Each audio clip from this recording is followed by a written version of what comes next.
What's up, friends? My name is Aaron Ciotti. Everybody calls me Ciotti. I was just trying to fly a HDZero battery on the Mobula6, and I can't even get to the top of the stairs for some reason without the video going absolutely unflyable. I don't know what's going on. It's got the small antenna on it. I don't know what's happening. Very weird. I'll have to what's happening here? I'm very confused. I got to admit, very confused as to where the performance has gone on the HDZero setup. Is there something going on here? No, it's getting power. Weird. I don't know. Welcome to Sunday. Hope you guys had an awesome weekend. Let me get this turned off here real quick. And there we go. Hey, I wore my I Hate Comcast shirt in honor of Joshua Bardwell, and he only had one freeze up on his stream. So maybe I'll have to wear this shirt forever for him to have a functioning live stream with YouTube. In the chat, Apache Smokewood Sniper was first. Chopper FPV was next. Aircon, Mr. Huggy, Espander, Kevin Sumner, Brian Cartwright, Northern Tier 4, Little Pig, Scott FPV, Ram Donko, Elmo Hawk, Justin the Guy, Tommy Noose, Michael D. Aircon again, Tommy Noose again, 661, Bitterroot FPV, Frank Nicholas, Stream Elements has arrived, Ed K, Ram Donko, Danzilo the Terrible, 661, Tommy Noose, Michael D. If you want the gangly man to say your name, you gotta come into chat early and say hello. If you want to talk directly to me, all you got to do is type CiottiFPV. When you do that, it'll light up an orange. I don't know that you're talking to me. This is my full-time job. If you'd like to see this content continue, I need your help. Head on over to CiottiFPV.com. Bunch of buttons for you to click. The one that helps the most is Patreon. It's $3 a month to get in there. We've been on a hot streak with one new patron every single live stream recently. Will it be you today? Don't break the streak. Join my Patreon. I swear to God, you're going to love it. Lots of benefits. 90 some odd videos in an unlisted playlist here on YouTube. Sketchy flying, half completed edits, Patreon only live streams, all kinds of good stuff. Full access to the Discord, which is going to also give you access to the Stick End Fund. This is a box of every single stick end that exists that you can rent out. Your videos, you have the chance of your videos getting played during the giveaway streams. I do Patreon giveaway streams every other Monday. Tomorrow is one of those live streams, so it's a great time to join. $3 tier won't get you into the giveaways. The 5, 10, 20 and up tiers get you into the giveaways. It's kind of explained over on the Patreon channel. Over on Instagram, I just put up a quick little Instagram edit with some HDZero footage of me chasing the tiny K truck around. Also, the truck has begun to get properly stickered up, and I also wrapped the rear tires in masking tape so that it slides around a little bit. My favorite part of the sticker bombing is actually inside the bed where you land. So now every time I land in the bed, there'll be all kinds of cool stickers for you guys to check out.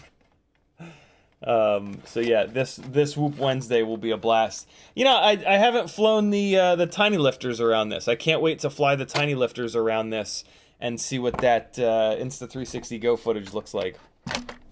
So yeah, if you want more info on this little guy, the Friday live stream, I spent like a half an hour chasing that around with the tiny whoops while Felix drove it around. And it was just the most hilarious thing ever. So go watch that. You'll love it, I swear. Today we're gonna be doing a 2.5-inch RipSqueak arm repair. BQE lives. They are still shipping stuff. We're gonna talk about that in a minute. We're gonna see if I can swap out the bottom board on the TP3 VistaPick. This is a toothpick with a Vista in it. It's the build that will never end. Every time I put that build back together, there's something wrong, and then I have to tear it back apart. This has been 4 times now, I think. But there's nothing else to shit the bed, so we got to pull the Vista out of it again, and we got to swap the bottom board, and then we should be good to go. But we'll see. And also, at the beginning of this, I was trying to get some flight footage with this for you guys, but I don't know what's going on, man. I as soon as I get to the top of the stairs, and it's on 200 milliwatts, I get to the top of the stairs, and the video goes to the video breaks up to a point where it's not really flyable. Everything looks okay. I mean, I have a little tiny whoop small CP antenna. Speaking of, I found the on Friday's stream when I was opening the tiny key in the box from Tiny Whoop. I jokingly said, Jesse stiffed me on a small antenna, and then I said, you know what? I probably missed it in the box. I didn't miss it in the box. I put the box aside. I just didn't realize that this was an FPV box. Look what Jesse put this in. I thought this was like Maggie's box or something sitting on the coffee table. But no, Jesse packaged the little small antenna in this ridiculous little box, in the bigger box that he sent me with this 1/10 scale RC car in it. So yeah, my apologies to Jesse for saying that he jilted me out of a small antenna. He remembered it. So I guess the first thing that we'll do to try to figure out what the hell, because I want to give you guys some so that on Instagram you've got some flight footage of this with the 30,000 kV 0802EX motors. But I'm not really like throwing the rig around. I'm just flying it really low to the ground, filming the RC car. I want to give you guys some freestyle footage from this thing with these motors, like pushing them hard. But if I can't get beyond the top of the stairs, it's kind of worthless. So I guess the first thing we'll do is we'll try swapping out the small antennas. We'll swap out the one that, well, I mean, I'll do it right now. See, I've had this small antenna in it for, I don't know, 3 or 4 batteries, and it was working fine, but I don't know what happened. All of a sudden now the video quality has gone to hell. If you hear anything in the background, it's the Expanse. I'm back on the Expanse train, trying to figure out now that the heater is working again here in the house. We haven't had to run the heater, so I'm trying to figure out what temperature we need to set the heater at. Down here in the basement, I've only got one vent. Like the furnace is right on the other side of this wall, but I've only got this one vent. And in the summertime, it gets a little hot down here. Like not a ton of the air conditioning gets pumped down here. And now I'm noticing that the same thing is happening. It's a little bit cold down here.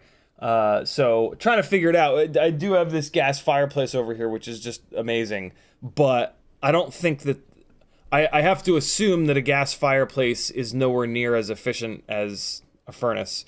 And natural gas is absurdly expensive. So yeah, I don't know. I got to figure out what's going on temperature-wise down here. It's been cold, man. Jesus. So yeah, I want to get you guys some footage of this. Maybe you're just gonna have to watch me fucking Stevie Wonder for 2 minutes. One thing I have noticed is that the runtime is really short on this. I'm not at all impressed by the runtime on this Mobula6 ELRS rig. Could be tuning related. The tune that mine came with was pretty awful. Like the dynamic notch filters were turned completely off.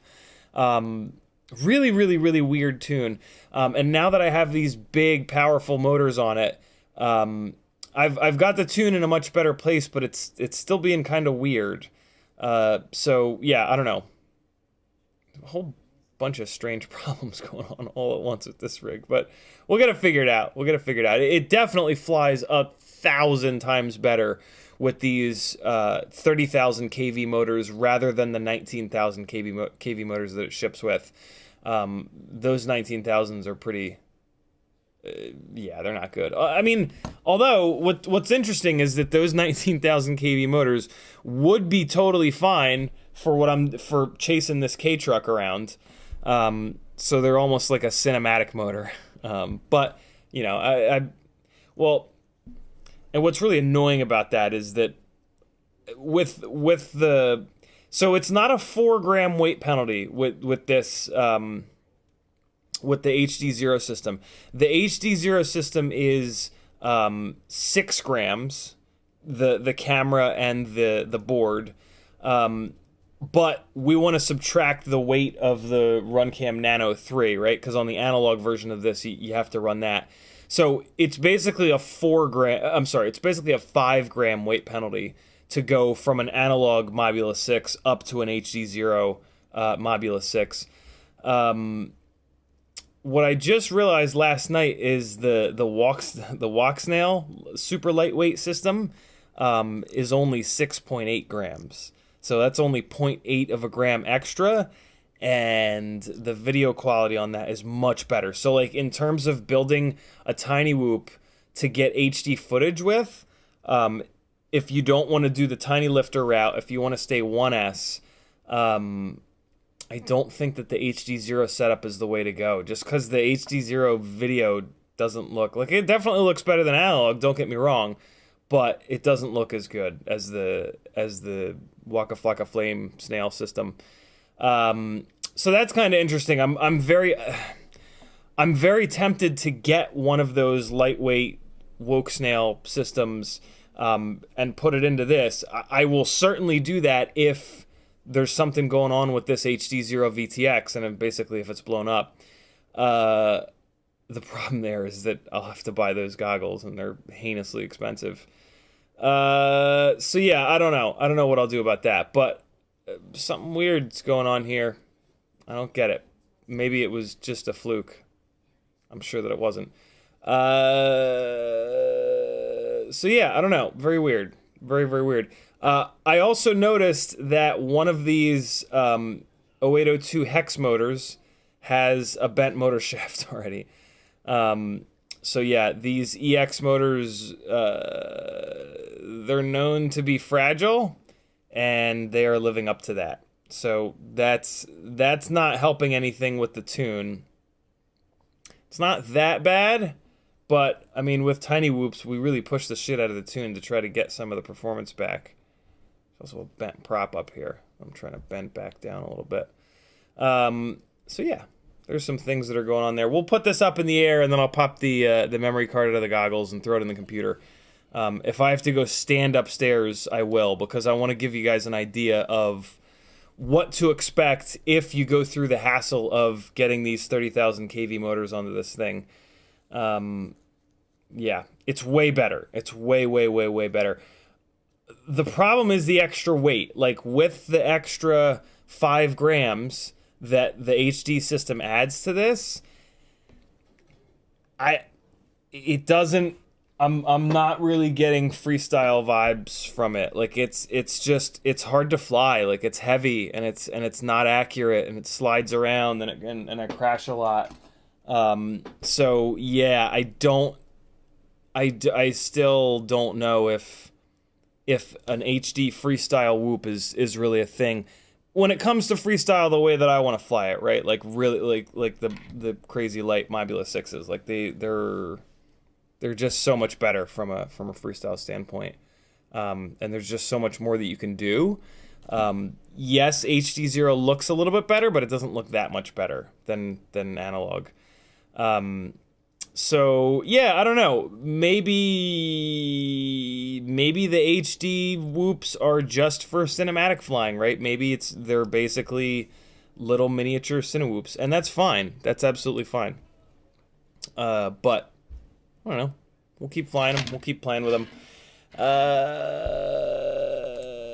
Folks that have tagged me so far in the chat, Apache Smoke Winter Server says, "Good evening. What's up? Hello, collective. How's everybody doing this Sunday? I bet you're double screen. You're on the double screen because Formula 1 is on too. But I couldn't miss the best stream in the world. Nice. SciottiFPV says, "What's up?" Justin the Guy says, "Good Monday Eve, everyone. Got my Mobula6 ELRS showing up tomorrow. Very cool. You're going to love it." Tommy New says, "What's up? Hope's all good in the land of FPV." It certainly is. Michael D says, "Happy Sunday."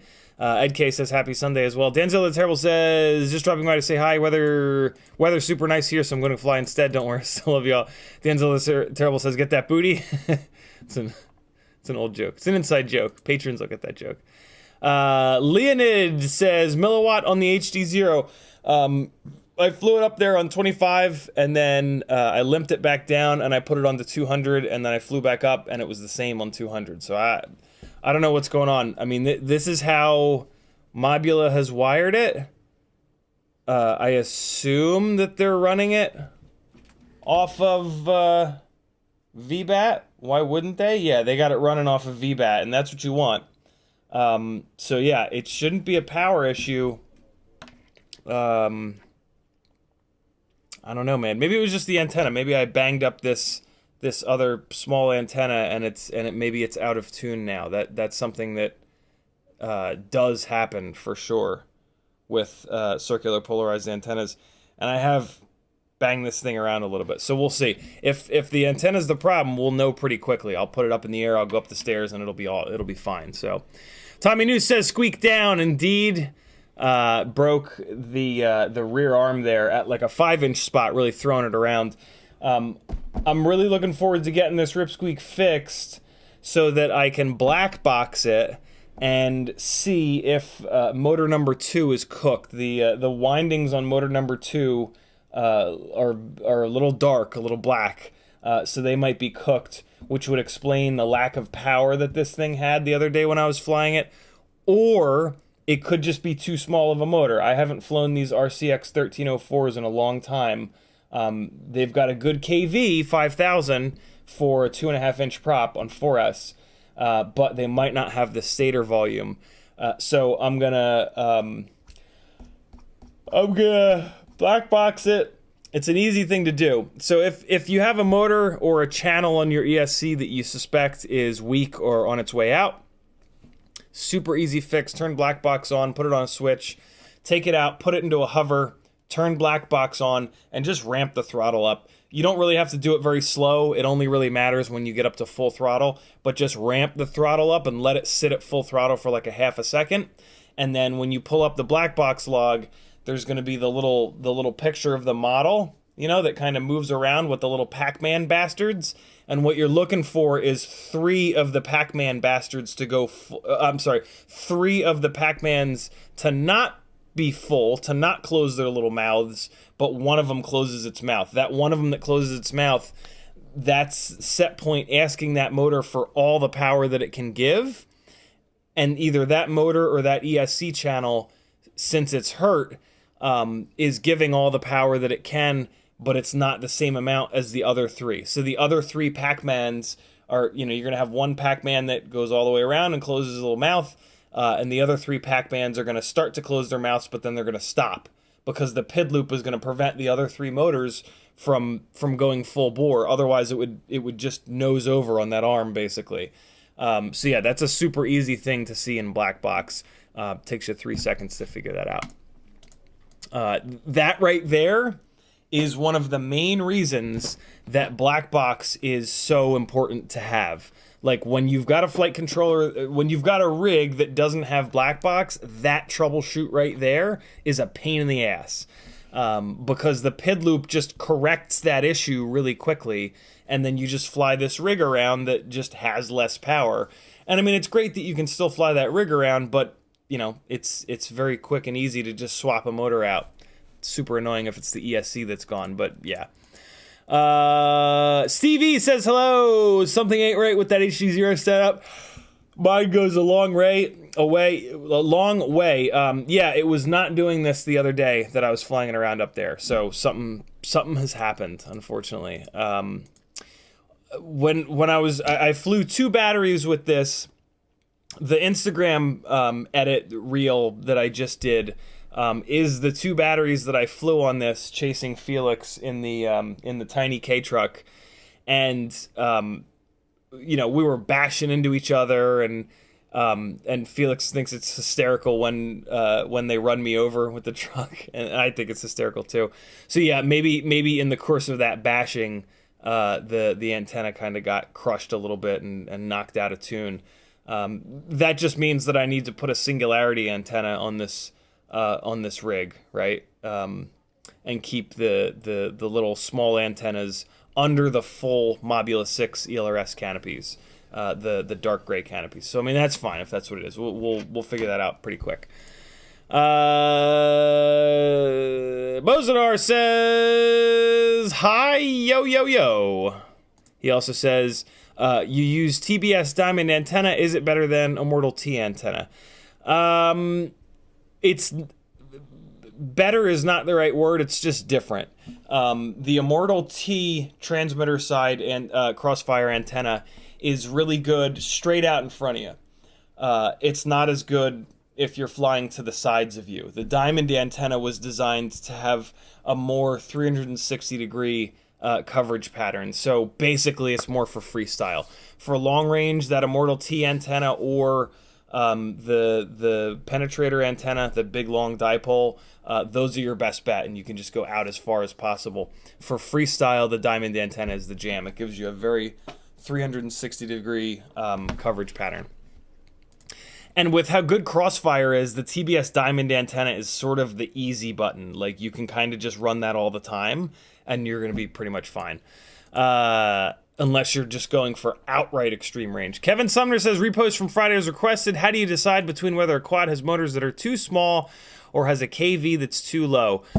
Thank you for asking that question again, Kevin. He asked it right at like 3 minutes left at the end of Friday's live stream, and that's just not quite enough time to really fully talk through this.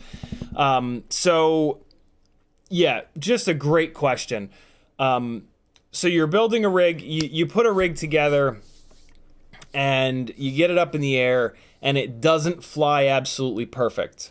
One of the first questions should be, so on the stock tune, now with Betaflight 4.3, the stock tune is fairly aggressive. So you build a rig, you put it on 4.3, you put it up in the air, and it's not flying right. The first question is, do you have something mechanically wrong, right? Look for a screw driving itself into the windings and the motors. I just recently had that happen. It happens to all of us. Don't ever think, oh, I've had that happen 5 times. I'll never make that mistake again. You absolutely will. Are there screws loose? Are the motors too coggy? Is the ESC a piece of garbage, right? Look for like mechanical stuff. If there are no mechanical problems, it could be a setup problem. You could have a motor that is too low of a KV, or a set of motors that are too low of a KV or don't have enough stator volume for the all-up weight of the rig and or the propeller that you're trying to spin. There's not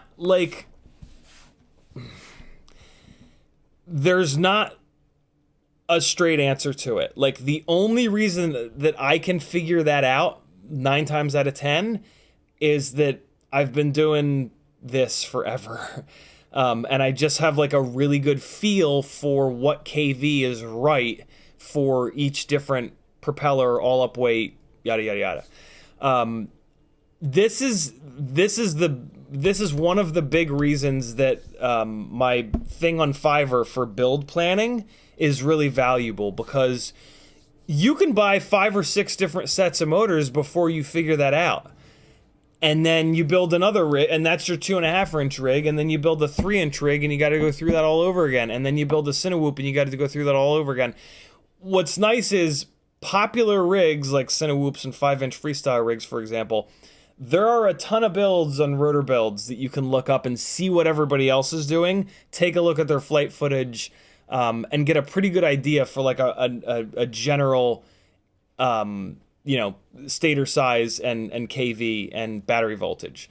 But as soon as you try to build like a wacky rig, it all goes out the window. Like, you got nobody else to kind of copy off of, basically. And yeah, I've built so many different rigs in every different prop size: 1.2 inch, 1.6 inch, 2 inch, 2.5 inch, 3 inch, 3.5 inch, and with all different battery voltages. I've been from 1S to 2, 3, 4, 5, and 6S.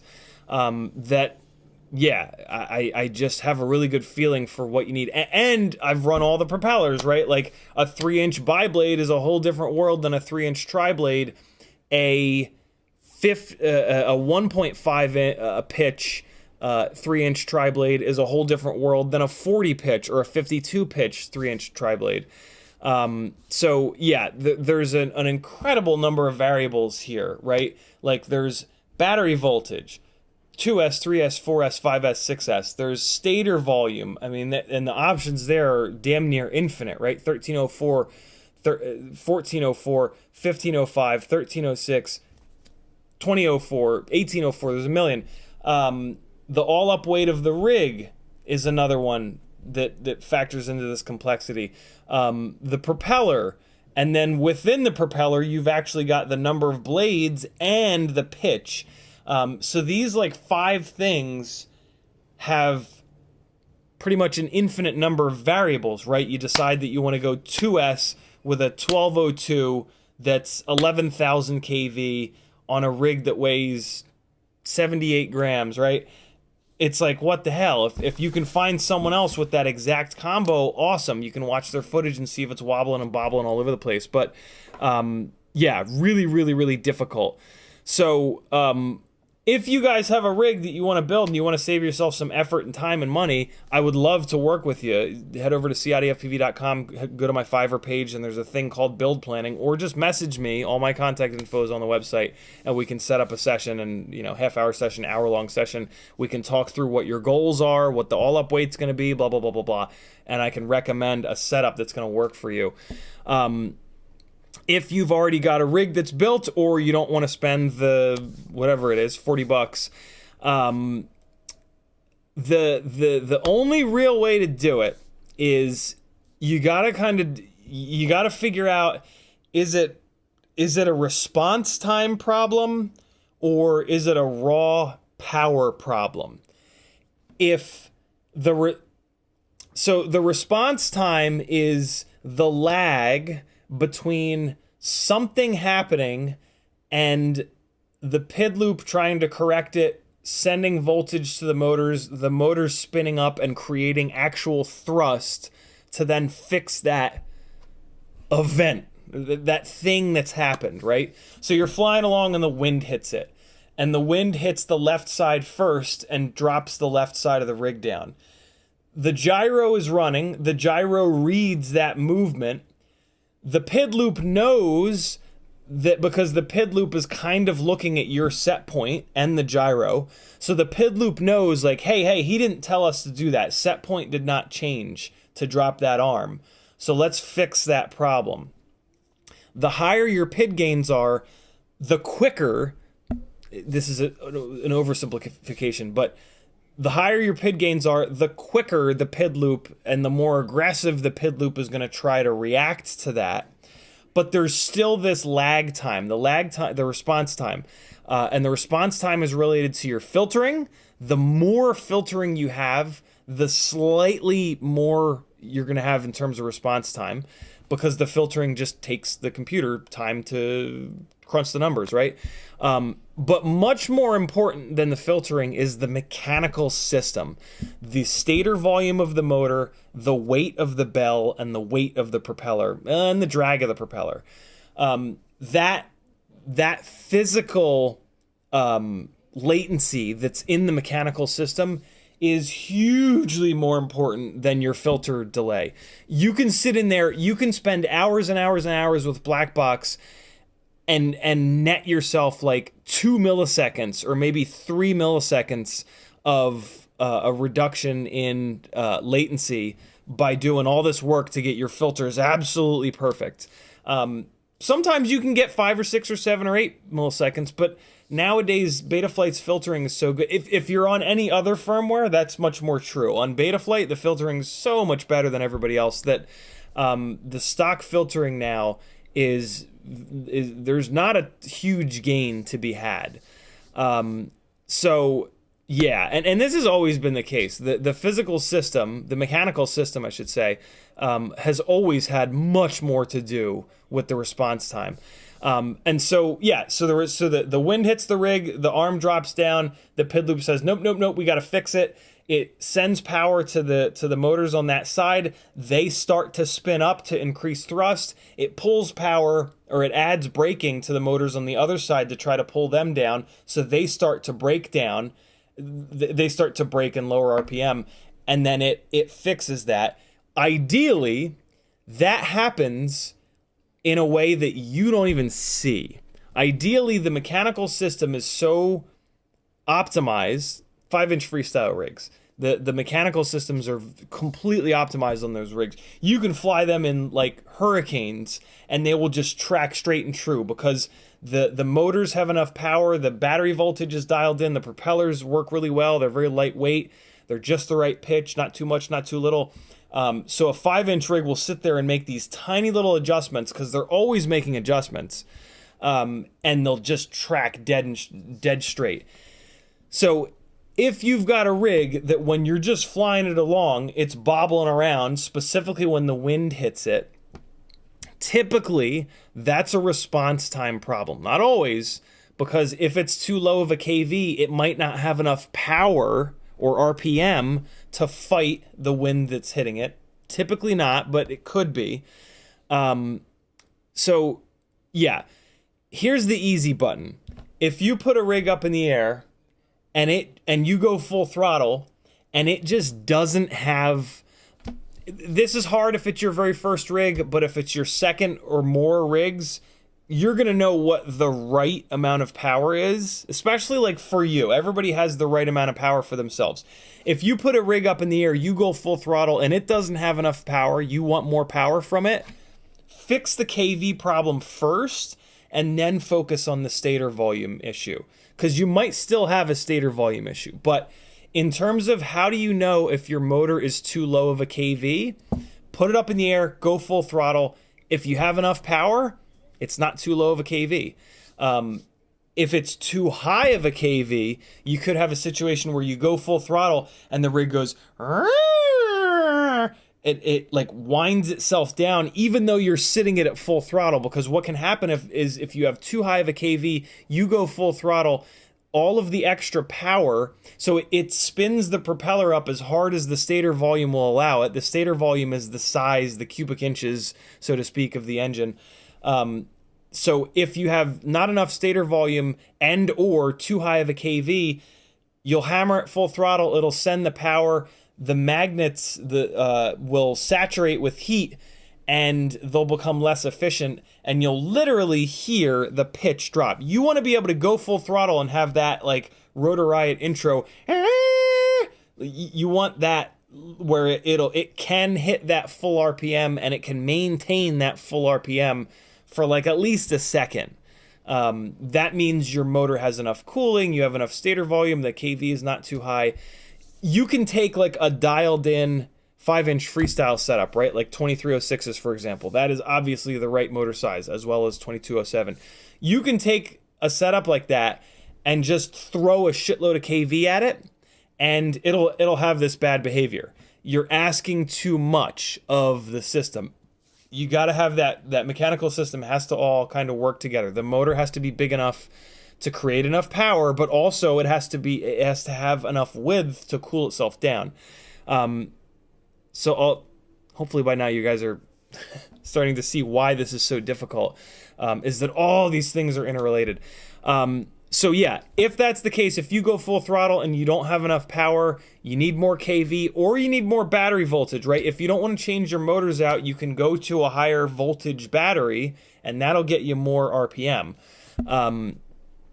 If the stator volume is too small, all of these other things that we've been talking about are true. You could have a situation where you go full throttle, it winds up, and then it just like, and it's losing RPM even though you're still at full throttle. That's the motor getting too hot. That's a dead giveaway. Another dead giveaway though is when you're flying along, especially on a windy day, if it's bobbling around, if it can't handle if it doesn't have a quick enough response time to keep itself locked in, that's a problem. The cheap way to try to fix that is to crank your PID gains up. Land, go into the OSD, go to the master multiplier, and move the master multiplier up. If it's at 1.0, move it up to 1.2. Put it back up in the air. When you arm it, when you move your P gains or your D gains up, or the master multiplier, which moves them both up, when you arm that rig, it might fly away. It depends on how clean your build is and how clean the electrical system is on the rig. So if you're already at the limit of the tune and you go and you do that, it's just going to want to fly away. Or when you arm it on the ground, you're going to hear it like it's not going to be smooth anymore. It's going to be upset. That means you're at the limit of the tune. In that case, you're done. Like you can't really do anything there. If you have some headroom in the tune there, you can push those P and D gains up, and that's going to sort of digitally make the rig more aggressive so that when it gets hit by the wind, it more quickly reacts and tries to keep itself stable. In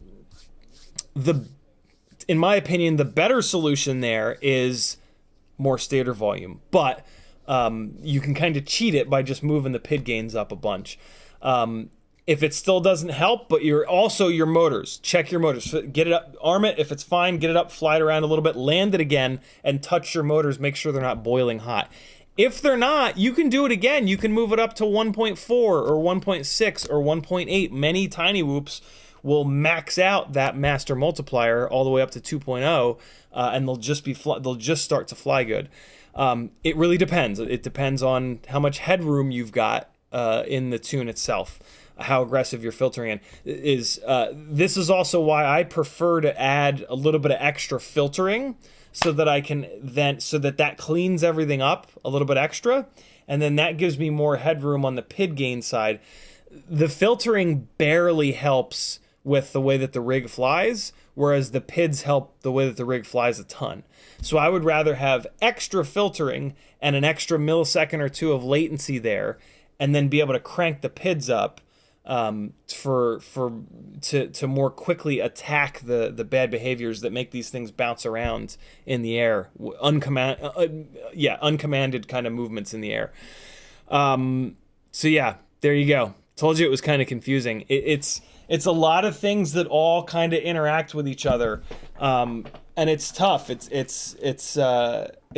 took me a long time to figure that out. Just checking that the Expanse is still on over there.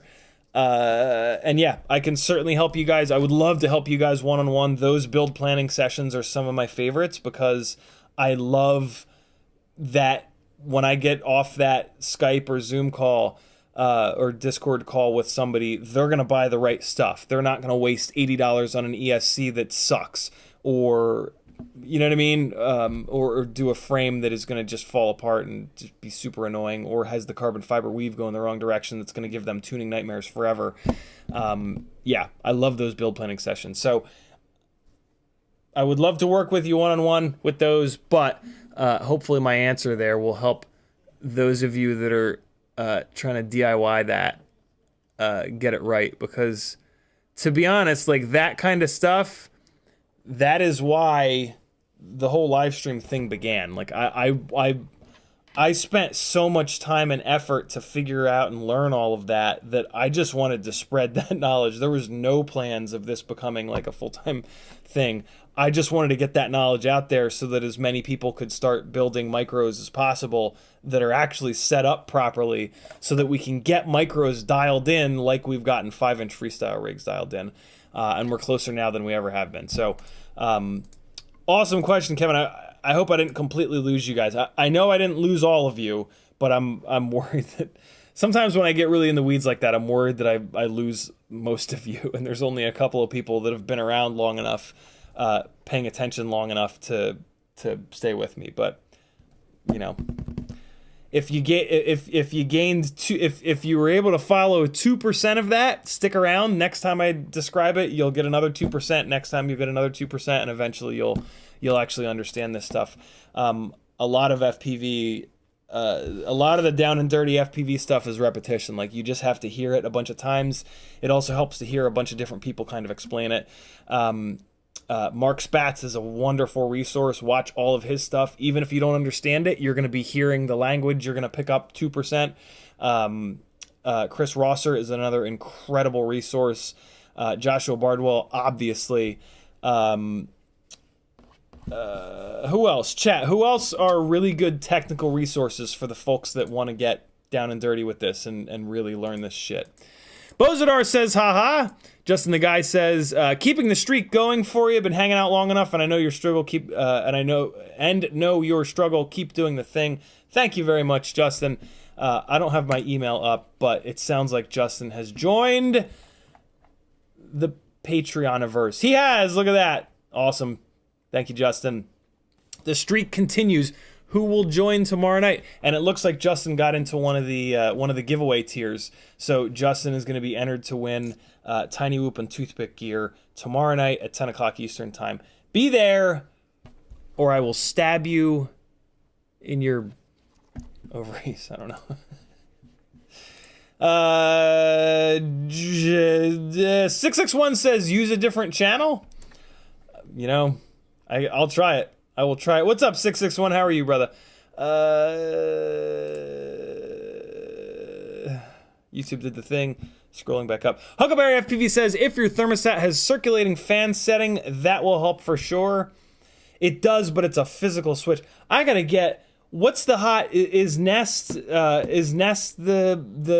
thermostat to get? This house has the shittiest old thermostats. There's one thermostat upstairs for the upstairs air conditioner unit, and then there's another thermostat on the main floor which controls the downstairs air conditioner and furnace. What's the hot thermostat? Chat. Anybody know? Is it Nest? The Nest is the one that looks the coolest and's been around the longest, but I wonder if it's kind of expensive. Yeah, we got to get these thermostats in this house out of the 80s. They're literally from the 80s. They're brutal. Ryan Quellet says, check the power connector. Amp draw is the killer. Kevin Sumner says, did you forget the camera? What? Kevin Sumner also says, I think you have your weights for Walk Snail Mini wrong. No, I looked them up just last night. Let's take a look. Where the hell did I look? I was actually looking at it. I was putting in the Flywoo order. And I was looking at it in the new product section. So they've got, so here's this and this. All right, so they've got the Walk Snail Avatar Mini 1S kit, and I was going by this right here, 6.8 grams lightweight. I assumed that meant the total package, but let's take a look. The Avatar Mini 1S VTX, oh, those dicks. They're just talking about the VTX. Okay. So what's the camera weigh? Let's see. Good call, dude. Thank you for noticing that. So the VTX weighs 6.8. The camera weighs another 3.5. That is way too much. That's for a tiny whoop. That's way too much of a weight penalty. I mean, something like that, you would need to go to these high KV motors just to have like a cinematic flying rig. The problem's going to be your battery life is going to be awful. With this HDZero rig, I can already see that the battery life has taken a huge hit versus the analog rigs. I would certainly not want to add another.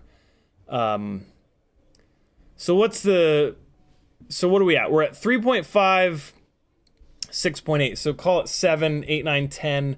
10.5, 4, 3, 10.3 grams. So 10.3 for Walk Snail Avatar, and then so we're talking 10.3 versus 4.5 and 1.5, so 6. 10.3 versus 6, so 4.3 extra grams. Nah, man, that's nah. 4.3 extra grams. I mean, there's just it's for one. So here's what I'll say. The HDZero Whoop Light setup can work on a 65 millimeter rig. The Walk Snail can't. That extra 4.3 grams is too much. Like, full stop, for a 65 millimeter rig. Luckily, we've got 75 millimeter rigs. Now you're adding weight on the 75 millimeter rig on top of this extra 4 grams. So now you really don't want to be flying that inside the house. So basically, HDZero Whoop Light, this is my opinion, but it's right. HDZero Whoop Light bundle is flyable inside the house. Avatar Mini 1S is really not, because you're going to have to put it on a 75 in order to get the runtime.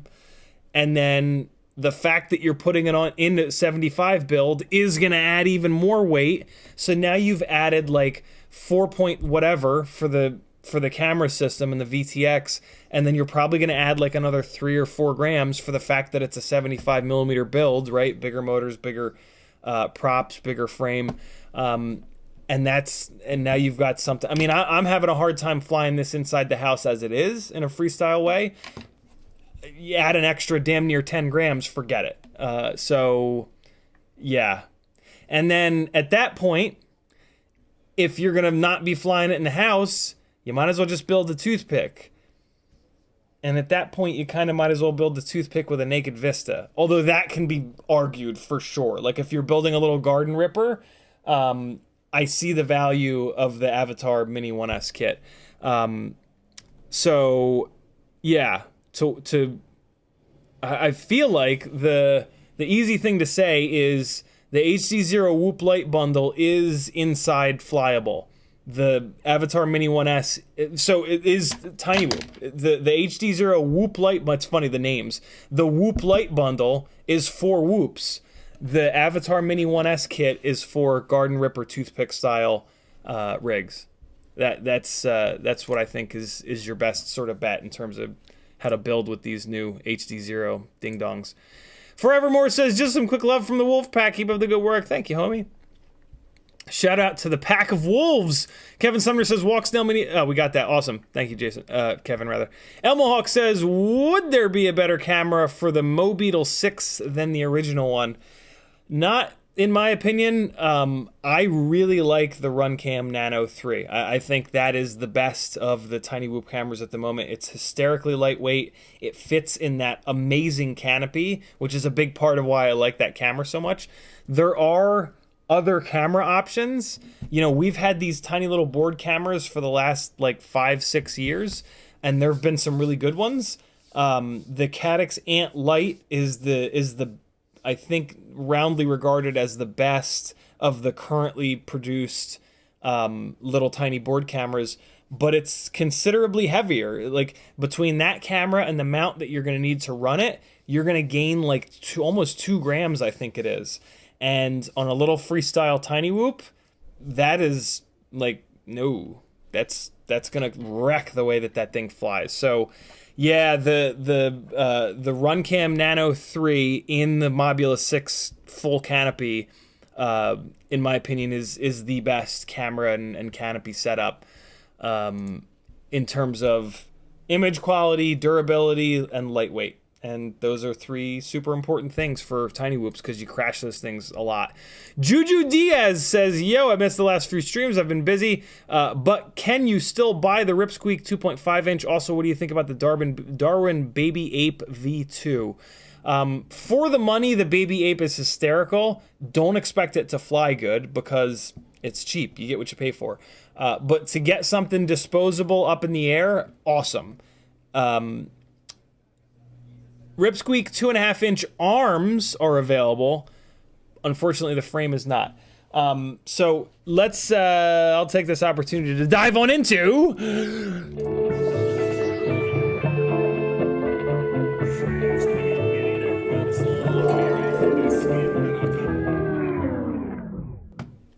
Shout out to Mighty Car Mods. That's their little thing that I stole. If you like cars, get your ass over to Mighty Car Mods. So, Bill from BQE lives, and he wrote me a nice little note here. He apologizes to me and you guys, actually, in this note, for the lack of stock this year, and it's exactly what I thought. He's having a really rough time in life. So, yeah, BQE is not dead. They are not dead. Bill is just a person with emotions. Go figure. There are men with emotions out there. You guys are looking at one of them. I'm considered an HSP, a highly sensitive person. I have a hard time with my emotions, and I'm a sensitive human being, and things wreck me. Bill had. I'm not going to get into what's going on with Bill. It's yeah, there's no reason for me to share his business, but he had something really hard happen, and he's having a rough time getting through it. So if you can go onto BQE's website and snag something or other, I'm sure that'll help him out. He's not going anywhere. He wants to come back. He's just getting through it. And those of you that are emotional, those of you that have not been so beaten down by society's views on men needing to be emotionless robot monsters, will know how hard it is when really nasty shit happens in real life. So yeah, it's let's just be patient. Let's keep repping BQE, and hopefully Bill comes back and sooner than later. But yeah, I hope he takes all the time that he needs and then some, because you gotta work through shit, or else it's never gonna go away. Like, you can't just, oh, you know what? I know what happened to this antenna. This is the antenna that I accidentally ripped the UFL off of and then put the UFL back on. I bet you it was just barely hanging on. I bet you this HDZero Mobula6 is good to go. So yeah, that's what's going on. BQE is not dead. Bill is still shipping stuff. It's just there's not a lot of stuff in stock on his website. But if there is something in stock on his website, go snag it, support the guy. He has run an amazing company in BQE for a long time, and he's made some phenomenal frames.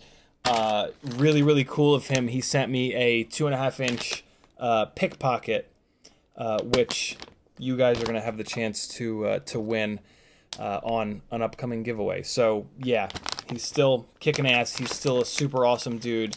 I got a bunch of 2.5-inch arms from him, and a couple of the the little arm braces that go in the middle. Yeah, he doesn't have a lot in stock, but he has some stuff in stock. So if you want to support the guy and help him out in a tough time, that would be super awesome. He's supporting you guys. He's sending stuff for you guys to win. So keep it going, friends. These pickpockets are very cool. They're like the bashers of the toothpick world. Yeah, which is pretty cool because there's like an Insta360 Go mount on top, so you can build a 2.5-inch rig that drags around an Insta360 Go, 1 or 2. Yeah, really cool stuff. So that's what's going on there. I just wanted to give you guys a little bit of an update there and show off the fact that he's still supporting the community in the best way that he possibly can. He's just prioritizing real life, and you can't feel bad about doing that. You really can't. It's hard to. It's hard to not feel bad about doing that, but you really need to. FlyFishRC is a company that reached out to me on Instagram and said, "Yo, Ciotti, love your streams. Do you want to try some of our motors?"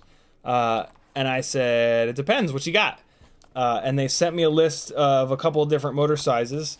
They're just getting started. They've got 1404s, 2207s, and these big boys. I think I'm missing one of the other sizes, but in between there, these are 2806.5 1350 kV. They also have these in 1850 kV. I went for 1350 kV, and I said hell yeah, because I've got 7-inch glide arms coming, which I was for the Cineglide up there. The Cineglide is currently on 2507s. I was going to leave those motors on it and try to run a 7-inch biblade. I'm still going to do that, but I think I'm first, since I'm going to be pulling it apart to switch the arms out, and since the motor wires on those 2507s are not going to reach, what I'm probably going to do initially is put these big bastards on it, and just run these on 7-inch biblades, 7-inch tri-blades, a bunch of different 7-inch props, some 6-inch props probably, some 5.5-inch props, to see what the deal is with a big old motor. So first and foremost, huge shout out to FlyFishRC for sending me over a set of these big 2806s. They also sent me over a set of their 1404s. And what's kind of cool about this is going to give us, I asked him, I said, hey, are your 1404s really coggy, really notchy? And he said, what do you mean by that? And I sort of tried to explain it. And he spun him, he's like, hold on. And he went and spun him. He's like, yeah, they kind of do feel notchy. I mean, not overly notchy, but you'll have to see when I send them to you. I was like, all right, well, that works.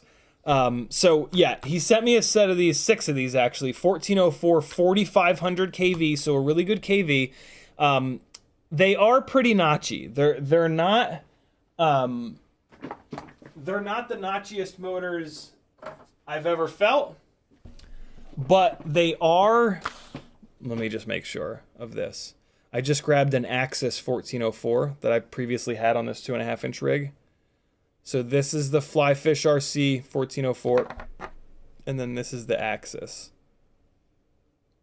Oh shit, they're about the same actually. Damn it, I was kind of hoping that the Flyfish ones were more notchy, because this would have been an amazing opportunity to test. It's been a long time since I've tested smooth versus notchy motors. They are a little bit more notchy. Yep, they are a little bit more notchy than the Axis 1404s. For sure. Not by much, though. Well, we'll still run them. We'll run these motors on this 2.5-inch rig. We'll see how they are. And, hey, another set of 1404 4500s. And look at the cool coloring. They're purple on the inside and silver on the outside. I'm kind of digging the way these guys look. And, yeah, we'll see how they are. And they sent 6, so I can smash them. And we'll see if they're durable. It looks like it is a 2mm motor shaft down below the bell, 1.5 millimeters up above the bell. Yeah, good looking little motor. Good looking little motor. Let me cut the wires down, and we'll throw it on a scale, and we'll see what the weight is like compared to the Axis 1404. This has me wanting to do another notchy versus smooth test. So I'm probably gonna look back. I did a live stream a while ago where I bought one of every 1404 motor, and I sat here with them, and I spun them, and I weighed them, and I gave you my thoughts on all of them, and that is what drove me to settle on these Axis 1404s, which I've been pretty impressed by. But there's a Brother Hobby 1404 that's significantly lighter than this, but it's ultra notchy. So I think I'm gonna get 3 more of those motors and throw them on this rig, and we'll do a test of ultra notchy versus. These Axis are not the smoothest, but they're almost the smoothest. So, I wish I could find like a really smooth 1404, because that would be the best to test the smoothest 1404 versus the most notchy. I don't think the Brother Hobby is the most notchy 1404, but it's the lightest. And I think it has a titanium motor shaft, which is kind of a big deal. So, yeah, I don't know. I'm not thrilled about supporting Brother Hobby because they treated Bob like shit a while back. But, you know, how long are you going to hold grudges, I guess? I try not to hold grudges. Let's see what this little guy weighs. Again, big shout out to FlyFishRC. They're a smaller shop. They're on Instagram, FlyFishRC. Should be their Instagram name. So their 1404 is 8.5 grams. The Axis 1404 is very cool, 8.4 grams. So they weigh pretty much exactly what, and that's a pretty average weight for 1404s. It's not average. It's a little bit below average, a little bit lighter than average. In terms of the weight of the 1404s, I've been pretty impressed by these, to be honest with you. I didn't think 1404 was quite enough for these. Hold on. Oh, Duke wants to come in. Duke, what are you doing? You want to come in? All right. Go back upstairs, buddy. Go back upstairs. Go see your mama. Go upstairs, buddy. Go upstairs. Good boy.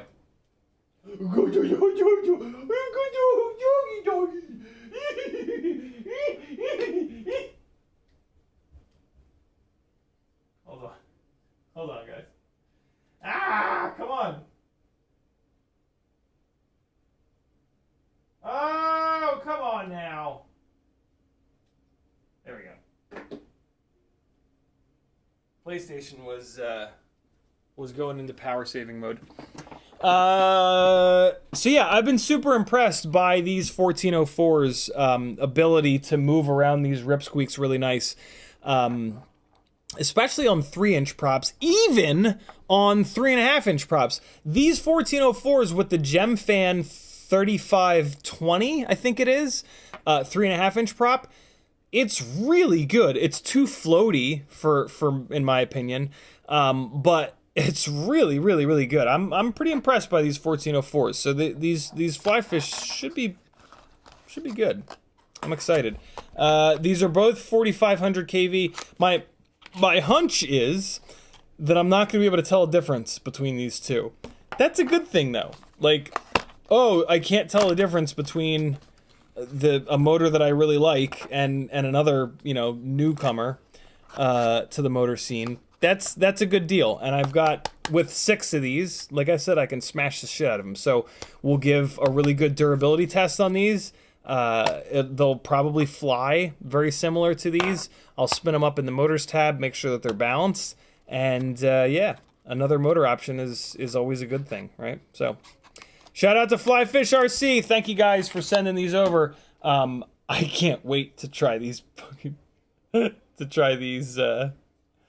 what are they again? 2806 and a half. Look at this thing. Look at it. Look at the size of this. There's a 1404 for comparison. Look at the size of this fucking thing. Good God. It's huge. Hold on, let me weigh it. Let's weigh it. Just absurd, man. I'm glad that those 7-inch arms are getting cut out of 6mm thick carbon. Christ, God forbid I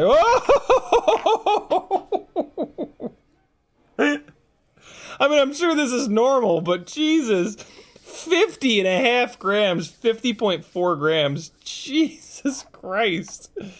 I'm used to 2306s being 29 grams. Good Lord. That is wild. Yeah, I mean, stator volume is heavy. So these, man, at 50 grams, these should crank a 7-inch tri-blade really nice. The only thing is, the whole point of that Cineglide, of going, for me, this is just for me, my whole point for going to 7-inch on that Cineglide is to get as much runtime as possible, because I only fly GoPros. So these motors don't necessarily make a whole lot of sense for me in trying to do that. So I'm going to put these on, and I'm basically going to fly the rig like a big freestyle 7-inch. And if I can get a good tune, a good freestyle tune with these motors on 7-inch tri-blades, that says a lot. Basically, that says that these motors are a really good match for 7-inch tri-blades. So somebody that wants to pick up a big-ass camera, a DSLR or a Blackmagic or something like that, yeah, you'll know that you've got a combo here that kind of works for that sort of a setup. In the grand scheme of things, though, I'll probably pull these off. I will probably take these motors off and put those 2507s back on and run it on 7-inch bi-blades, because again, for me, the whole purpose of the Cineglide is to, on the 7-inch setup, is to put it up in the air and be ultra efficient for either long range stuff or just, I need a Hero 10 or 11, whatever the hell it is. I need a Hero, GoPro Hero in the air for 15 minutes. You know, maybe I have to go somewhere and hover it and wait for a car to come down the street. On a gig, right? So for whatever reason, I got to go hover it for 10 minutes and then pick the car up. So that'll be the final form of that Cineglide for me. But yeah, to have a big set of motors kicking around, that's pretty rad, because I don't know, if somebody's got a big camera and they're willing to put it up in the air, they're willing to let me put it up in the air, that'd be awesome.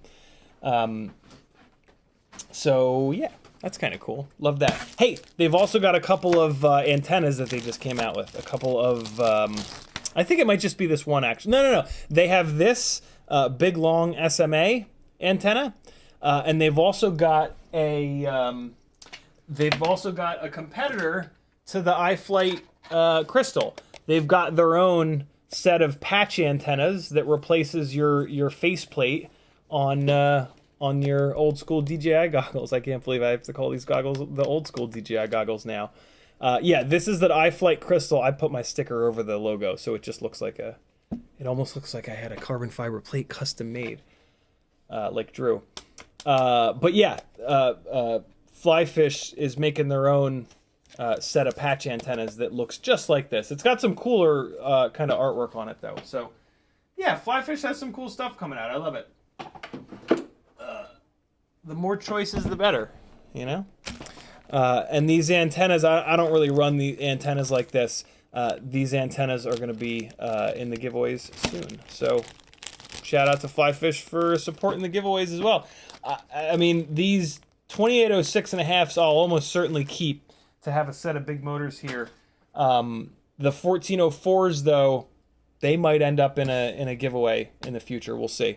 But yeah, thanks to them fellas. All right. Let me get caught back up on chat here.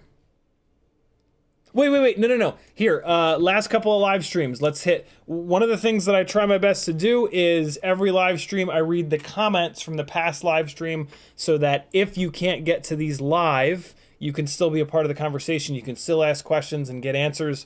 Fast Car Friday had a couple of comments. Steady Eddie says, have all the things. I don't know what that means, Steady Eddie. Does that mean like just quads and RC cars and all that shit? Is that what that means? I actually try to not have all the things. I try to slim down and live as minimal as possible. Good God, is that difficult to do as somebody that kind of creates content, and just FPV in general is a very gear heavy hobby, but I try my best to live minimalist. Apache Smoke says, hello to all things. My God, was that so much fun to see you both chasing and that landing in the truck. Priceless. Stay safe.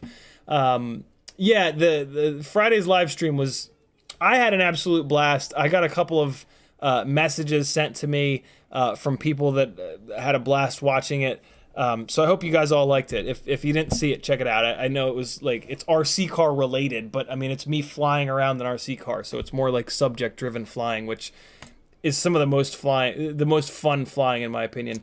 Whoop Wednesday from last week, finding the best motor for the Mobula6 HDZero. Michael D says, Dingleberry Shortcake was the name of a local band back around 2004. I'd listened to a previous stream earlier in the day, and that stream a bunch of people had set funny names, and you were getting a kick out of it and laughing. I didn't even realize it was you, Michael D. It's hard for me to see the little images. So if your guys' name changes, I just think it's a new person. Michael D, you mentioned like Friday seems a bit aggravated. I'm a super emotional, I'm a wreck. So if I seem aggravated, it's never your guys' fault. It's always like just me having major depressive disorder and generalized anxiety disorder. So don't take that personally. I know that's impossible, but yeah, it's not you guys. It's always just me being a human being. Figured I'd change the name. It's Goofy Smile Face started the stream. My apologies for asking the same question about the Fractal 65 Meteor 65 Pro Ducks Toy. It's all good, brother. Must have missed you reading it when I transferred the stream to the TV to the phone. Went along, listening to the stream again, felt like an idiot for wasting your time and asking again. It's all good. If you guys ask me the question twice, I might be a snarky asshole. I apologize for that. But it's actually a really good thing because somebody that wasn't watching when I answered it the first time might be watching when I answer it the second time. So it's actually fine. Don't mind me. I'm just a prick sometimes.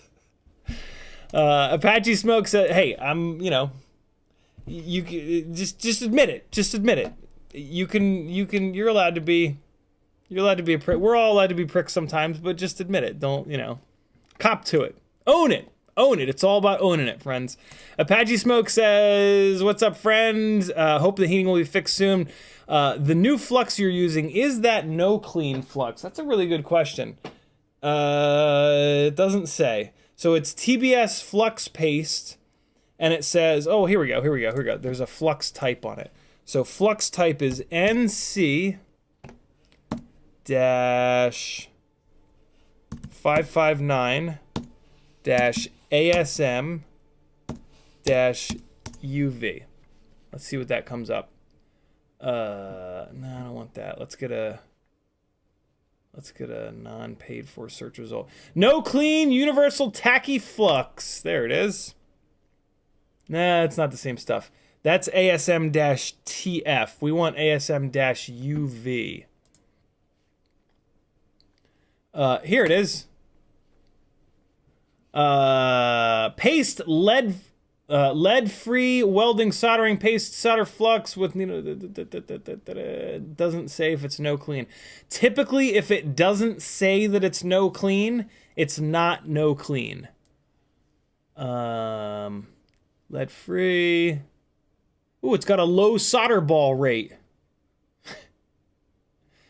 Oh, it is no clean. Asia General Series no clean lead-free solder plates were developed. Boppa, boppa, boppa, boppa, boppa, boppa, boppa.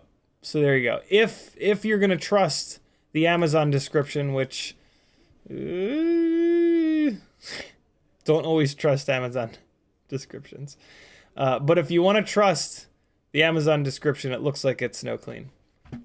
Whatever it is, it works pretty well. I'm digging this flux paste in a little syringe.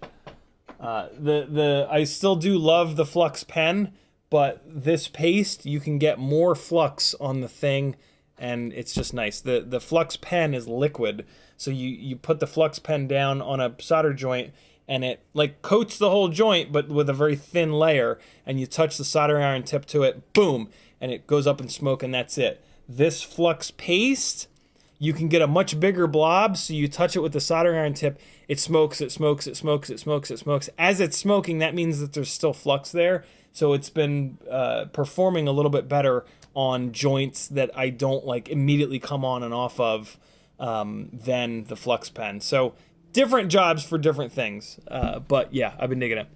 Have them both. Flux is cheap. And the syringe applicator, big fucking thumbs up on that. That is clutch to be able to just have that little pinpoint where you put it exactly where you want it, especially on these stupid little tiny whoop builds I've been doing lately. Bozadar says, thanks, you're certainly welcome. Let's get caught up on chat here. Juju says, what do you think of the 3-inch RipSqueak? It's my favorite. The 3-inch RipSqueak is everything to me. With the V1 RipSqueak with the 3-inch arms, RunCam hybrid on board, chef's motherfucking kiss. The arms are a little bit weak. I do wish that the arms were a little bit thicker in where they meet with the body, but when the arm breaks, it saves the motor, and the micro motors are pretty weak, so doing that might make the motors blow up a lot more often. So maybe the arms are the perfect thickness. I think my only gripe is that the arms are not tapered. The arms are just the same thickness all the way out. So I would like to see either a little bit more beef by the body, which is where the arms always break, which is what you want. This is exactly where you want an arm to break. That is the right spot. But on an arm, what I always like to see is for it to be thicker down here where it needs the thickness and thinner up here where it doesn't need the thickness, because there's less leverage up here. So this is just a little bit of wasted weight in having this arm be completely the uniform width from top to bottom. So yeah, either I would like it to be thicker where it breaks to make it stronger, but that would put more stress on the motors. Or I think what might be better is that if it just got thinned out a little bit up here by the end of the arm. As an example of that, this is my frame that'll someday see the light of day, and you'll notice that it's a little bit thicker here where it's got the most leverage and a little bit thinner up here. It's subtle, but subtlety matters on the end of an arm. The arms are doing the most motion. So yeah, it like a subtle change like that can actually have an impact. Other than that, the RipSqueak frame is damn near perfect in my opinion. It is certainly the best 3-inch frame that I've been able to find for these 20 by 20 builds that we're trying to keep under 250 grams. So yeah, love them. Can't wait for Bill to be back in the game and to get another big order of RipSqueaks in, because I know you guys have been waiting for him too.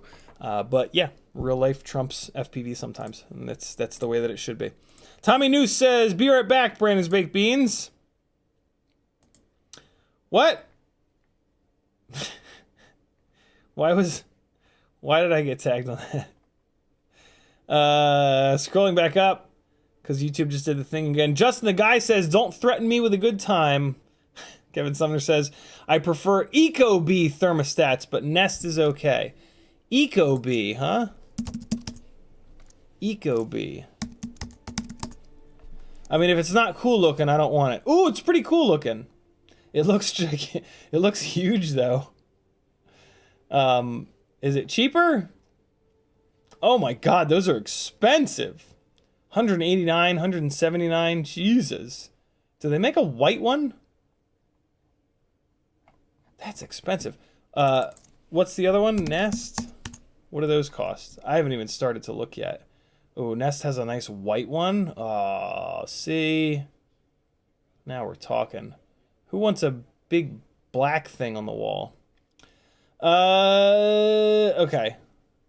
Google Nest thermostat, smart thermostat for home, Wi-Fi, snow color. Learning thermostat. But the regular Nest looks like it's even more money. It's 210. Oh, hell. All right. I don't know. I'll do some research, I guess.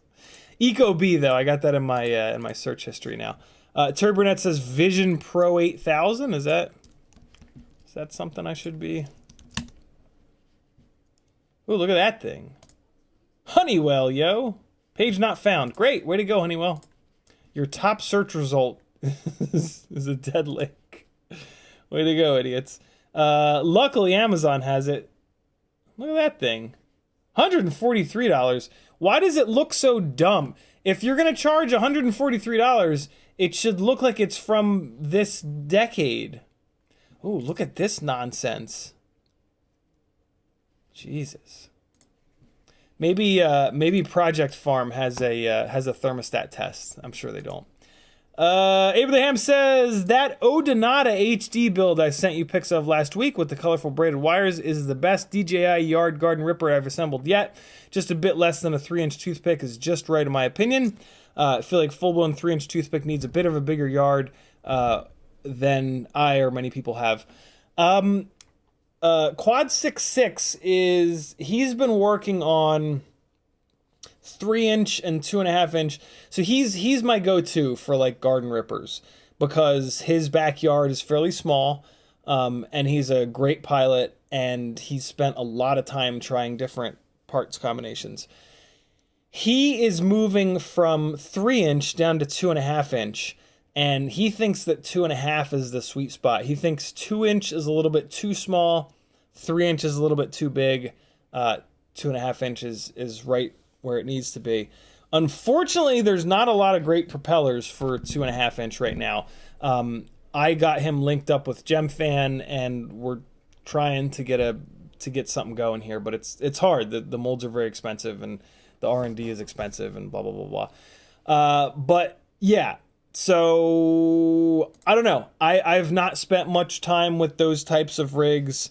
I'm not I just don't have enough experience at the moment to weigh in, but I love to hear what you guys are building. That's one of the things that I love that came from all these live streams is arming you guys with as much info as possible so that you can build better and then feed that back into the community and we can all learn from it. So keep that shit coming, friends. Athix says, "Hey man." 661 says 2.5-inch pickpocket is the only pickpocket I don't have because I feel like 2.5 millimeter isn't thick enough for a 2.5-inch frame. I have the 2-inch, 3-inch, and 4-inch. Interesting. It did feel pretty light and a little bit bendy when I had it, so that's interesting. But the fact that it's a box frame, that's going to be really strong. So hopefully that's enough. I'm not going to build it. One of you guys is going to win it. Hopefully you'll build it and let us know how it is. Apache Smoke Wounded Sniper says that motor is almost as big as the Mobula6. It weighs more than it. It weighs like triple what the Mobula6 weighs. Jesus Christ. Oh, it's so true. There it is. Mobula6 wearing a hat. Yeah, I'll do it here. Mobula6 wearing a big, heavy hat. There it is. Good God.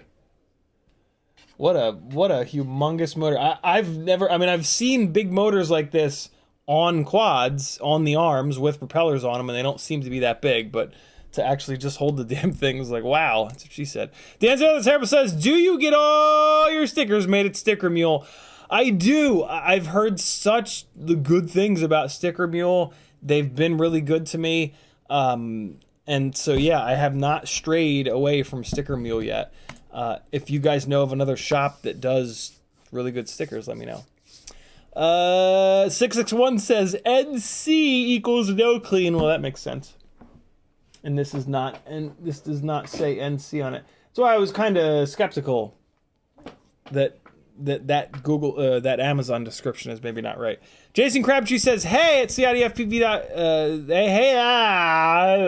Have you ever experienced problems with the motor connections on tinywhoops?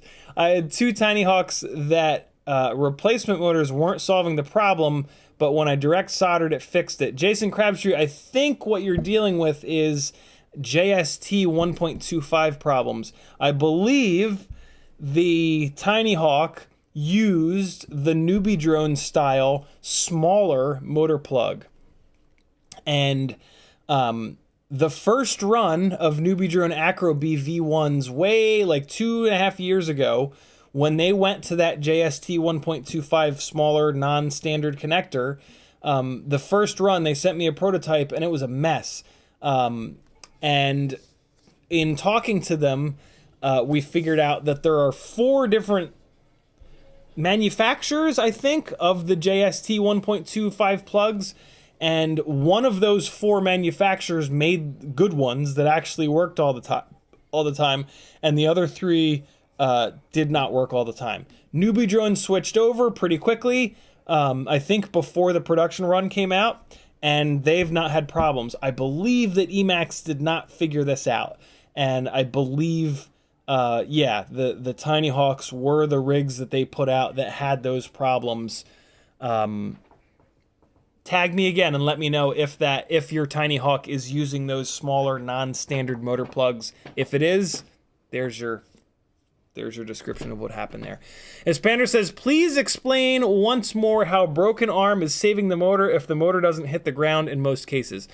If the motor doesn't hit the ground, then no. Then it could. It could, because even on a flat bottom landing where the motor bell doesn't hit the ground, you can spit magnets out of the motor bell. Typically, when I crash, I usually crash inverted. If I can get the rig right side up, I can hammer the throttle and keep it off the ground. So for me personally, my crashes, most of them occur upside down.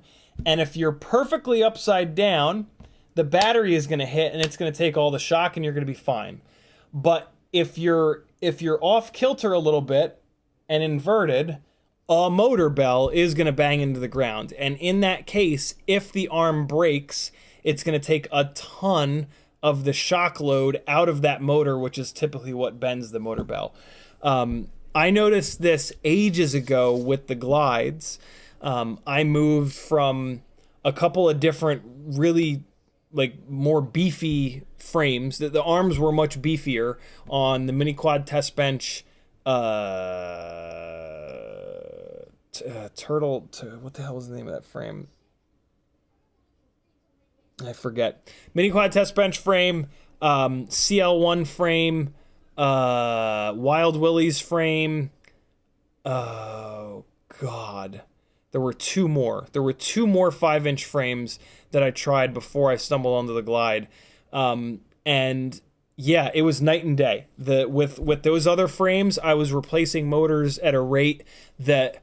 So this is back when I was either unemployed or barely employed, and I noticed this because of financially, I couldn't afford to keep 5-inch rigs up in the air on those frames. Once I moved over to the glide frame, I was able to afford to keep 1 or 2 glides put together because I wasn't beating motors up as bad. and I was flying the same spots. This is back when I lived in Charleston. And it was really, really, really noticeable. Like the decrease in the running cost of 5-inch rigs went way down with the glide. And eventually I realized it was because the arms would break before the motors. And I could get multiple really hard hits on the motor before it would let go because the arm would give. If the arm stays strong, all of that energy stays in the motor. If the arm gives way, it shares that energy from the crash with the braking of the actual arm. So yeah, that's sort of where that all kind of came from. I've not flown micros consistently enough to have that same experience, but I mean, it's why would it not, right? Why would it not translate? And I mean, we already have problems with the micromotors being kind of fragile. So a weaker arm is going to really, you could make a really strong argument that it's going to benefit a micro even more than a 5-inch rig. So that's where that's coming from. Juju says, what do you think of the pork chop FPV drone on YouTube? I haven't heard of it.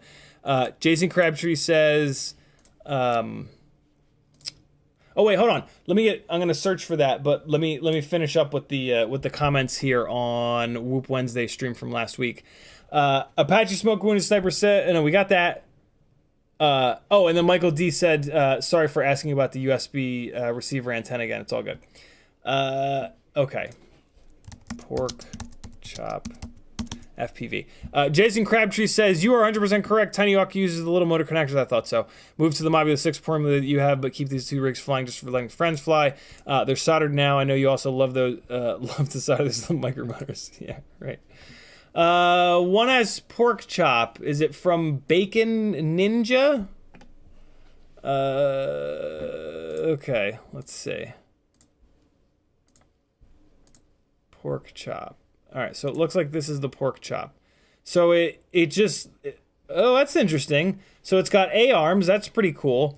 It's this Babito sort of formula. Those look like the 2-inch props. That's interesting. That's an awful lot of TPU on the front. I would prefer, on these rigs, you really got to pinch grams, so I would prefer a smaller camera mount. But it looks like they're M2 standoff, so that's saving a little bit of weight there. And I guess these 2 extra little holes down here are for an Immortal T, which I like that. That's pretty cool. He's got it on, looks like Bob's 13mm motors, AIO. Yeah, I like that it's an A-arm frame. That's an interesting approach to trying to deal with resonance. Whether it benefits or not, I have no idea. The A-arm design is really cool. My worry is that it makes the arm half as thick, and so if I bash into something and it hits the actual arm itself, it's going to be half as strong.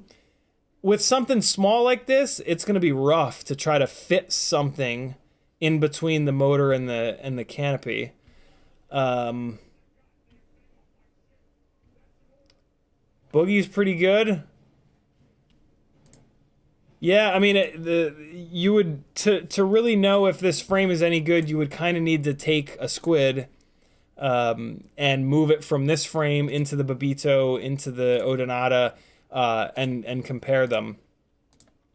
So yeah, I mean, it's really hard to tell just from flight footage, right? Flight footage, what you're looking at is the skill level of the pilot mainly, unless you do a back to back to back like that. It's really hard to tell if one frame is better than another. So yeah, that's interesting. Also, the other thing that you're looking at in flight footage is just the powertrain. How much power does the rig have? So yeah, it's kind of tough, but it's an interesting looking frame. I don't see anything wrong with that frame. It looks pretty slick. The A-arm design has been proven to work really well for taking care of resonance. What I will say is the smaller frames tend to have less of a problem with resonance because they've got so much RPM. All of the vibrations are going to naturally occur at a higher frequency, and the higher frequencies get filtered much harder with much less delay. So with the little tiny frames, the A-arm design becomes a lot less important. So yeah, you could make the argument that with a smaller frame, it's unnecessary, and you can just do the single thicker arm, which will be stronger in that frontal collision. But how often are you really going to put something in that tiny little gap between the canopy and the motor to actually test the strength of that arm? So yeah, I guess you could also make the argument that an A-arm frame has 2 obstructions to the thrust of the motor versus one thicker arm just has 1 single obstruction. Yes, it's a bigger obstruction, but a bigger obstruction, I'll betcha, is less chaotic aerodynamically than 2 smaller ones. Because with 2 smaller ones, you've got 2 areas of turbulence that are being created, and if those 2 areas start to interact, that's much worse than 1 single area that the air just has to wrap around. So yeah, I don't know. It's tough. It's tough to kind of figure that out. I don't see anything bad about it though, so that's always good. Juju says, keep watching, skip around. I think we're okay. It's yeah. What we're watching is the skill level of that pilot, and that the powertrain that he's got on there. So it's pretty impossible to tell much of anything about the frame from that, unless he talks about taking that same electronics package and putting it on the other frames that are available in that size. I'm not going to sit here and watch the whole thing with you guys, but you can do that on your side. And please let us know over on the Discord channel if he's done that test or if you've done that test. Finally, I'm caught up on chat. It only took 1 hour and 40 minutes. Now we can do the things that I put in the stream title. First thing we're gonna bang out real quick is the RipSqueak arm repair. Anybody that's interested in RipSqueaks, you're going to get to see how they're built, and that's about the only thing that's going to be interesting to you for the next couple of minutes here. But kind of interesting, right? I talk all kinds of shit about this frame. So if you haven't seen it, I wish you could buy it, but at some point you will be able to. For now, you just get to watch me repair it. Why is that? Why was that screw so loose? I assume maybe I loosened that at another time. I hope so. I hope I wasn't flying it with that center screw all loosened. Oh God! I just looked over and the creepy fucking monster is on the proto-molecule monster is on the screen on the Expanse. That dude is so creepy, man. That is like prime nightmare shit for me. That the physical being of the proto-molecule is like peak Ciotti nightmare shit for me. I've had issues with nightmares all my life. So I tend to I don't watch any like horror movies, and yeah, I don't know, it's weird, but all right, so we got this. Let's just slide this out and be really careful not to get carbon fiber splinters, and all right, we're good to go. So let's get a little bit of Nio gel onto this fresh arm. We'll sneak it in there, bolt the motor back down, and then this 2.5 RipSqueak will be back up and running. I'm not loving the way that this thing flies on the 2.5-inch setup, but I want to give it a little bit more of a chance to kind of impress me. So I'm going to put it back together. I have a bunch of these 2.5-inch arms as well, so I want to use these. But yeah, right now, where I'm currently at with this 2.5-inch RipSqueak is that at 240, 230, 220 grams, the 2.5-inch arms and props are just not enough. It's not enough of a parachute to keep this thing from kind of falling out of the sky like a sack of hammers when you chop the throttle. Which is why I had originally moved away from 2.5-inch way back when. but it's been nice to kind of revisit it and remind myself of that fact. So, yeah. Good little reminder here. Good chance to put these 1304s back on something and get them back up in the air. Yeah, nothing wrong with...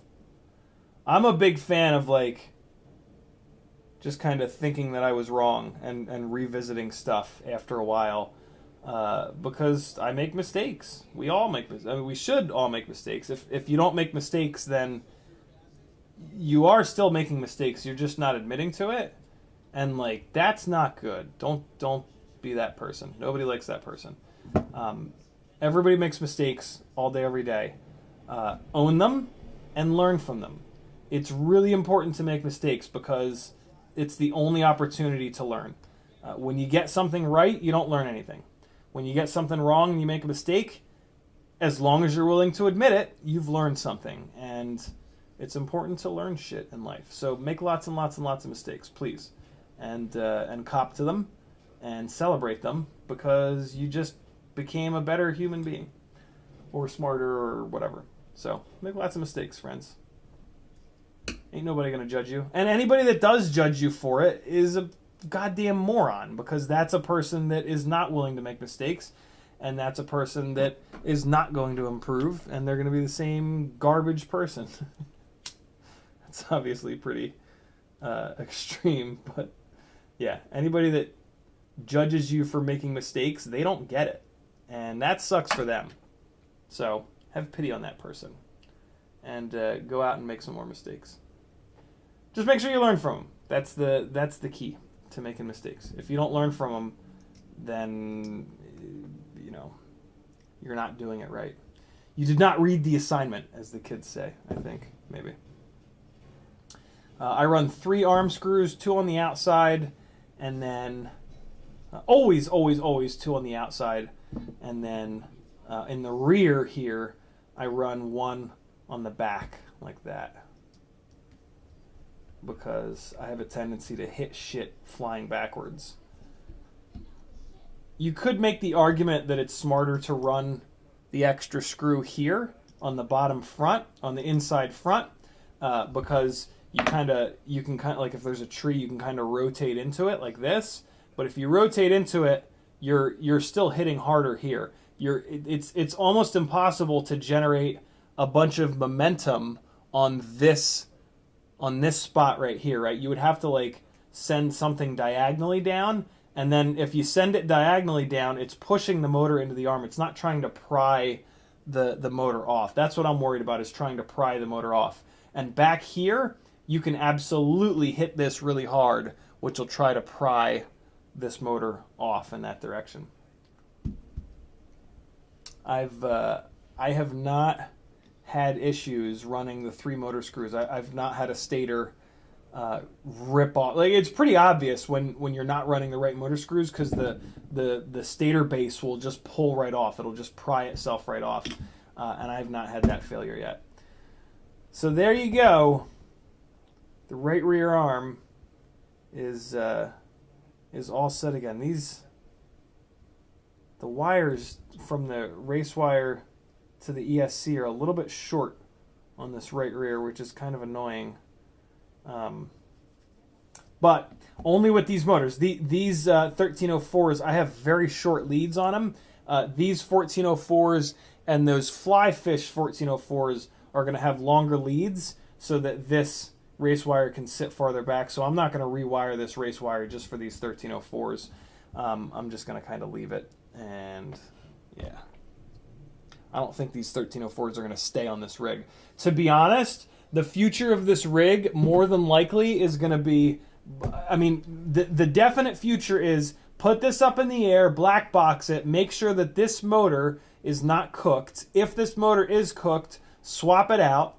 And then I think I'm going to realize, and this is where it becomes hypothetical, realize that these 1304s, even though the 5,000 kV is enough, the stator volume is probably not enough. Take these motors off, put those FlyFish 1404s back on, see how they are on the 2.5-inch arms, get frustrated with the 2.5-inch arms, put 3-inch arms back onto this, And then this will be the lightweight 3-inch RipSqueak. I'm pretty sure I'm going to move away from 2.5-inch on these RipSqueaks. This RunCam hybrid is just a little bit too heavy, I think. You know, it's the payload. It kind of drives the rest of the build. And it seems to like, you know, the all-up weight that this build ends up at seems to really benefit from and match best. That's what I'm trying to say. Match best with 3-inch props. With these 2.5-inch props, like, it's okay, but it just kind of, when you come off the throttle, it just sort of falls out of the air. These outer screws are loosening up like crazy. I'm assuming that I have not Loctited them, so I'm going to do that real quick. MG Chemicals has this awesome, Mercury Adhesives has this awesome blue Loctite that has a little brush. So you can just bloop, bloop, bloop. And man, is that cool. Joshua Bardwell has arguably the most epic video on his epic edit on his channel, dedicated to this thread locker. Go look it up. Go to Josh if you haven't seen it. If you don't know what I'm talking about, go to Joshua's channel and just search for Mercury Adhesives, and you will. There's a treat waiting for you. Who's building? In chat, what are you building? Talk to me. Say things. In fairness, I broke the head off of one of these titanium screws on this build in the crash. So titanium M3 hardware is really not even strong enough for 3-inch micro builds, which should tell you whether or not you want to run it on your 5-inch freestyle build. We've been talking about that for a long time.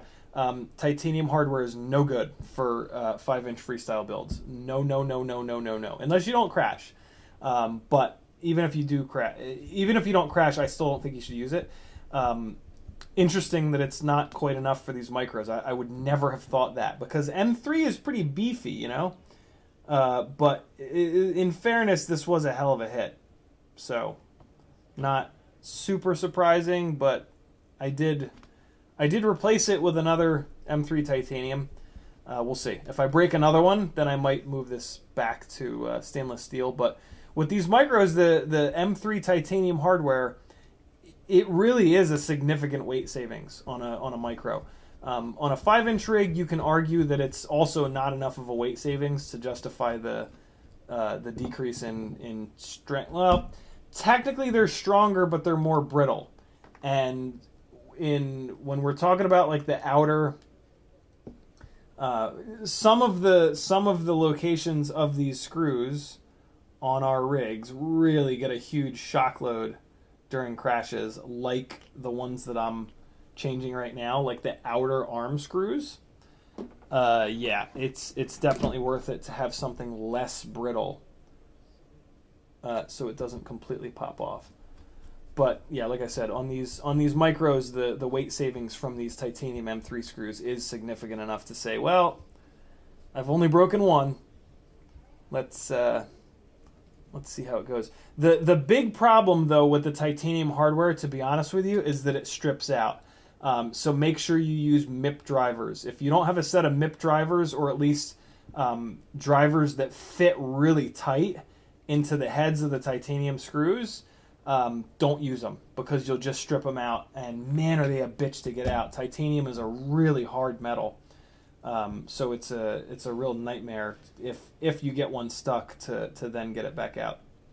All right, so we're good. I'm going to put this onto GemFan 2540s. I'm going to do a little log to see if that motor is blown up, and I'll let you guys know maybe by tomorrow night, just so that you can see what I mean by the motor might be shot. Where the hell is the Logitech software? There it is. Man, is that a dumb logo for it. Man, that is the dumbest logo I've ever seen. All right, come on, Logitech. I absolutely have to lock the focus in order to do this. Okay. Their software doesn't work at all. Great. Awesome. You're kidding me right now, right? There we go. Oh, yeah, no, software doesn't work. Wow, Logitech, you have outdone yourself. You are the worst company on earth. I'm going to stab you. What? Why? What? Why? Are you kidding me? I can't do anything? I can't do anything. I'm completely locked out of doing anything in their software. Wow. Wow. Wow. Awesome. Way to make everything terrible. Maybe that'll fix it. That fixed it. My bad. It's on me. I'm the problem. It shouldn't be that difficult though. So here's what a normal. Nope. Here's what the windings should look like, even after they've been like. This is a pretty old motor. This motor has seen some serious shit. So those are pretty dirty, but see, they still have a good like copper kind of color to them. Those windings might be cooked. Man, that is hard to show you guys. See how much darker they are? You want it to look more like that. Those are a little bit more fresh. And they could just be dirty. These windings could totally just be dirty. But they're a little on the dark side. So yeah, we'll see. Black box will not lie. And then, I mean, to be honest, I could just... If I hadn't cut these motor leads so short, I would just put another motor on here, but I don't necessarily want to cut another set of these. You can't get these motors anymore, so I don't necessarily want to cut another set of these motors horrendously short, and then have that not be the problem. So, yeah. Ooh, oh, yeah. Oh, yeah. Pass36.fun in chat. Getting it done. Hide user on this channel. So yeah, like I said, they could just be dirty or they could be cooked. I have a funny feeling that they're cooked. We'll see. Kevin Summers building an AOS 3.5 V2 with an HDZero Freestyle Fatboy VTX. 661 is waiting for the next WeBleed FPV order to show up. Got Gore Motors Diamond F4S. Hope it works out better than yours did. I do too. 661 says, Runcam Nano 3 cameras are hard to find. Had to buy some from Amazon. Wow. That is hard to find. And then Expander says, not building because nothing is broken, because I wasn't flying much freestyle lately, but I recently got my first 3D printer, so printing random shit to try to find how to do it. Nice. Cool. So yeah, I'll put this on to 2540s, get it back up in the air, and let you guys know how it goes with the black box shit. I'm going to put this over on the coffee table. Where did those 2.5-inch props go? Whatever, I'll find them tonight. What was the other thing we were going to work on? The VistaPick? Fuck the VistaPick. Man, this is such an annoying build. I just want it to be done. Let's do the HDZero. I'm sure that you guys would much rather see the HDZero thing. And I want to know if I can get the damn thing upstairs. So we're going to take a fresh battery, put it on here, go up the stairs. You're just going to have to watch me moving my head around and leaning like a donkey. Actually, no. Here, let's do this. Well, you guys can watch the Expanse for a minute. Here you go. Let's rotate this a little bit. There you go. I'm going to do most of my flying upstairs in a second here, but I don't know. At least maybe you guys can watch the Expanse for a minute. Yeah, burn that disgusting thing up. Burn it up. Burn them up. I hate them. I hate that that goddamn proto-molecule man. I hate him. Creepy. Too creepy. Why'd they have to make him so creepy? Alright, so here we go. Mobula6 HDZero has been plugged in. Goggles are coming up. I don't need a second set of goggles. I need the transmitter. There we go. And then I'll pull the memory card off this, and we can watch it together. So, crash flip switch, eh? No. Ooh! You know what I need to do? My phone had a really hard time with the file type, the weirdo like .ts file type on the HDZero files. So I'm going to go into the menu here, and I'm going to go down to record format. Oh, it looks like I already changed it. I already changed it to MOV. Well, screw it. Let me try TS then. Maybe TS will work better. Record OSD is off. And VRX OSD is on. That's good. Scan RA HDMI output 720. That's fine. What are the options there? Oh, for Christ's sakes. It's not going to output to the goggles properly now. Oh, God. There we go. Back to 720. I'll have to check that out when I plug this into the Elgato. Aspect ratio original. All right, we're good. And there we have it. Okay, so let me... First things first. Let's see what the range is like. Hey, we're good to go. Yeah, so it was that small antenna that I ripped apart by accident. Wow, although it is getting noisy up here. All right, let me turn that... Wait, no, I'm going to leave the OSD on. We're not producing interesting footage here. Yeah, no, we're good. We're good. Wow, it's got some power on these EX0802 30,000s. This is way more realistic to fly in here.